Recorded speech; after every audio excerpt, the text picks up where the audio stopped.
आज तीनों प्राणी ने विश्वामित्र को सलाह मिला करके बुलवाया, कहा मुझे ले चल के बेच दो। विश्वामित्र आ जाते हैं, कहने लगे बिक जाओ। अरे तुम तीनों बिक जाओगे तो हमारा फ़ायदा तो है, कोई हमारे रिश्तेदार तो नहीं हो तुम। आज राजा और रानी ने क्या किया है भक्तों, तीनों प्राणी बिकने के लिए तैयार हो गए। बाहरे धर्म तज वस्त्र आभूषण सकल, कपड़ा फटे तन धारी के, दमड़ी नलिनी गांठ में, दैलात सब में मारी है।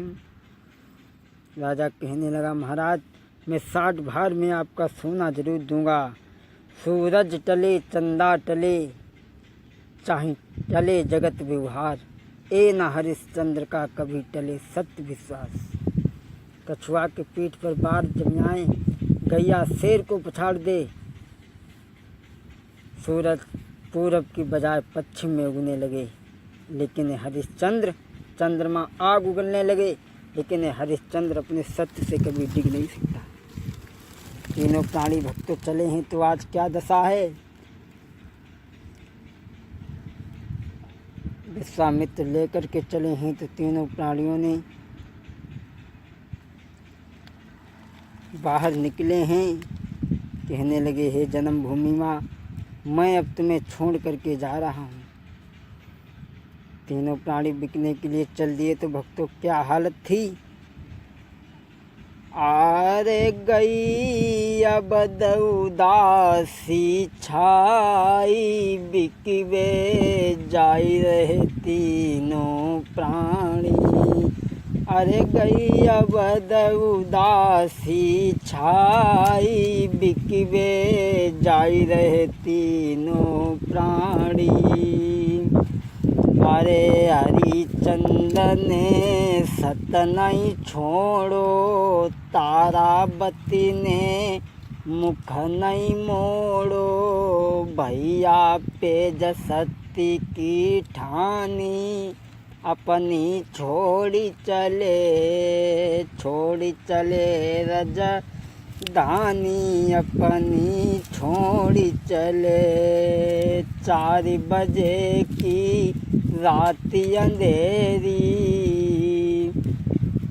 छोड़ी चले रजधानी, अपनी छोड़ी चले भैया। आज तीनों प्राणी चले हैं। चलते चलते जब काफ़ी दूर निकल गए, रोहित को प्यास लगी। रोहित बेहोश होकर के ज़मीन पर गिर पड़ा।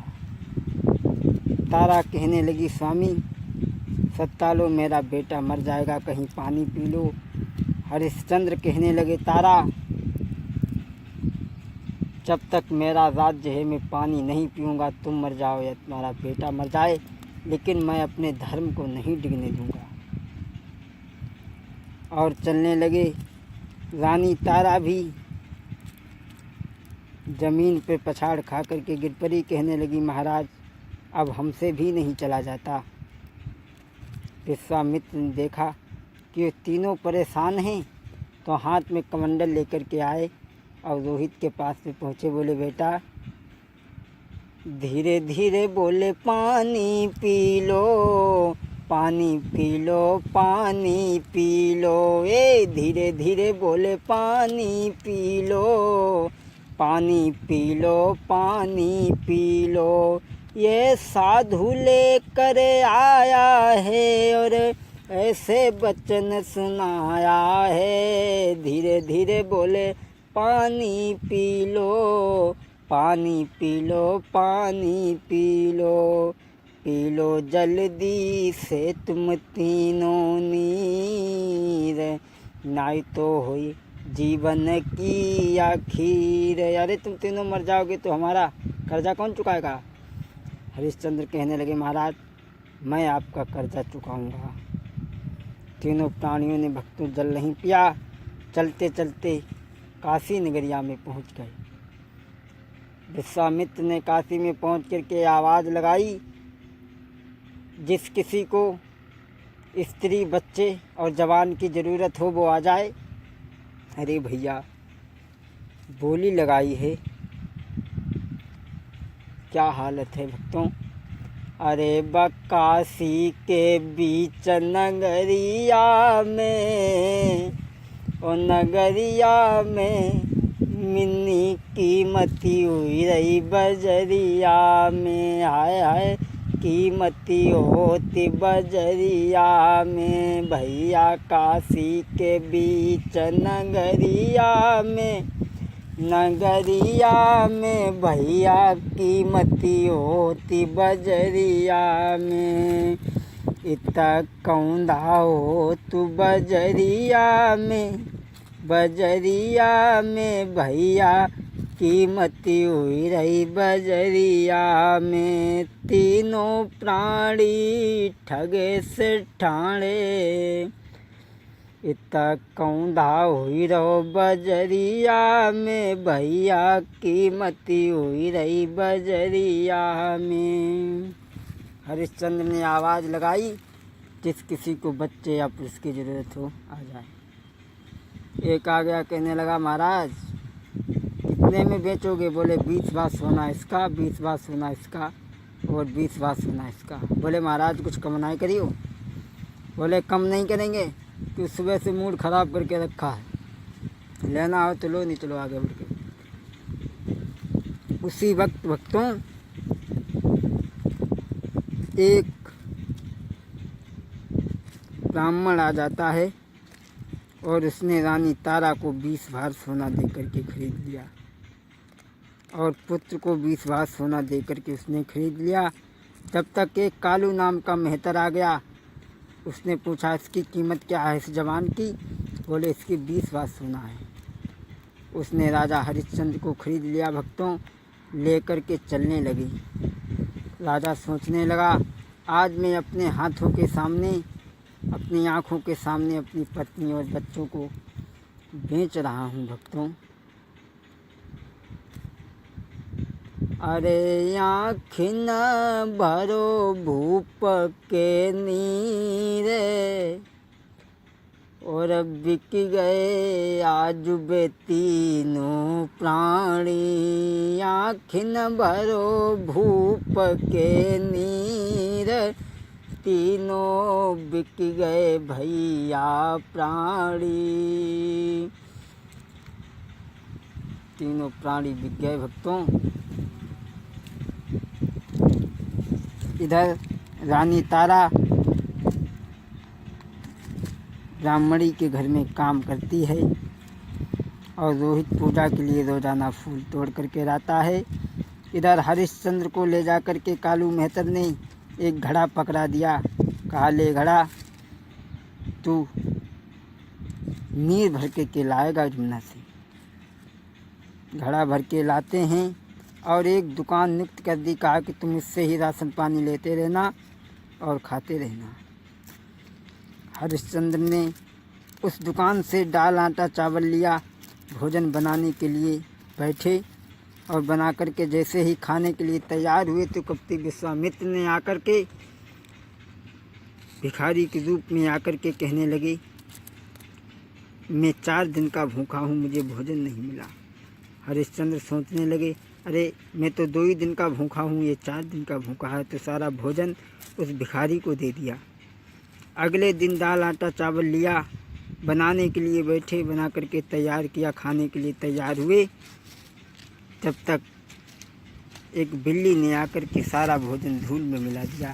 हरिश्चंद्र ने सोचा कि बाहरे परमात्मा मेरे भाग्य में भोजन भी नहीं है तो मैं आज से भोजन नहीं करूँगा। प्रण कर लिया। पानी भरने जाते हैं। दिन प्रतिदिन शरीर कमज़ोर हो गया।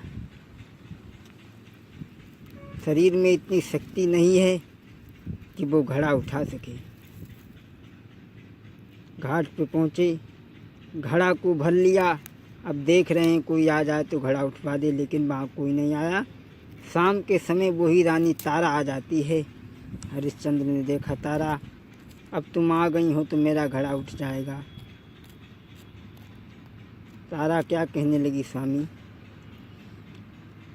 मैं तुम्हारा घड़ा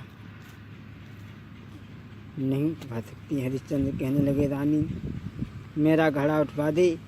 अरे रनिया उठवाई दे गगरिया मेरी जल से भरी रनिया, उठवाई दे गगरिया मेरी जल से भरी। न का थोड़ो सहारो लगा मेरे प्यारी, उठ जाई घड़ा हमारो है रनिया, उठवाई दे गगरिया मेरी जल से भरी। रानी मेरा घड़ा उठवा दे।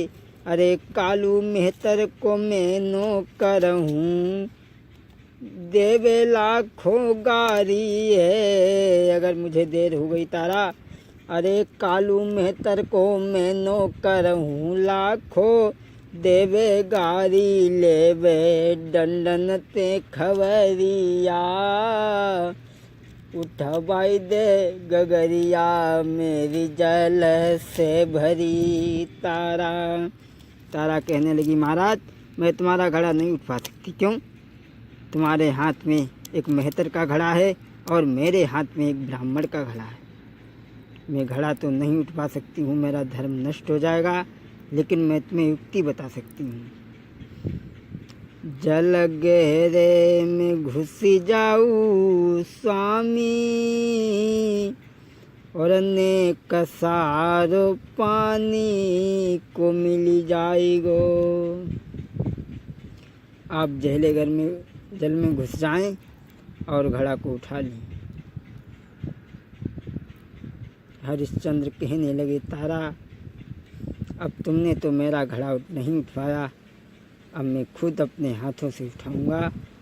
भक्तों, अरे विपत्तिया थोड़े दिन की, पातलिया भैया काटे से कटी जाइए के विपत्ता थोड़े दिनन की, पातरिया भैया काटे से कटी जाइए। अरे तुम भंगी घर करो नौकरी, अरे के हम धन भरे मिसुर घर, गागरिया काटे से कटी जाइए के अब जा थोड़े दिनन की, पातलिया भैया काटे से कटी जाएगी। रानी ने साफ मना कर दिया, और जब मना कर दिया भक्तों, तब तो राजा जल में घुसे। थोड़ा और जल में घुसे नहीं उठा, और जल में घुसे नहीं उठा। जब गर्दन तक जल आ गया, राजा ने घड़ा उठा करके शीश पे रख लिया। शीश पे रख लिया, कालू मेहतर के गेट पे पहुँचे, लेकिन गेट में जैसे ही अंदर प्रवेश करना चाहा, एक ऐसी ठोकर लगी, माताओं घड़ा कहीं पड़ो, राजा कहीं पड़े। कालू मेहतर एकदम आ गया, कहने लगा, ए हरिया, अरे तू इस तरीक़ा से रोज़ घड़ा फोड़ेगा तो इतने घड़ा कहाँ से आएंगे? क्यों रे, लगता है तू भोजन नहीं करता? अरे तेरे शरीर को हमें बड़ा दया प्राप्त हो रही है, क्या तू भोजन नहीं करता? तेरे शरीर में बिल्कुल ताकत नहीं रही है। दुकानदार को बुलाया, कहा, दुकानदार, ये नौकर जो मैंने तुम्हारे यहाँ नियुक्त किया था, ये तुम्हारे यहाँ से कितने दिन तक दाल आटा चावल ले गया? बोले गोविंद भगवान की।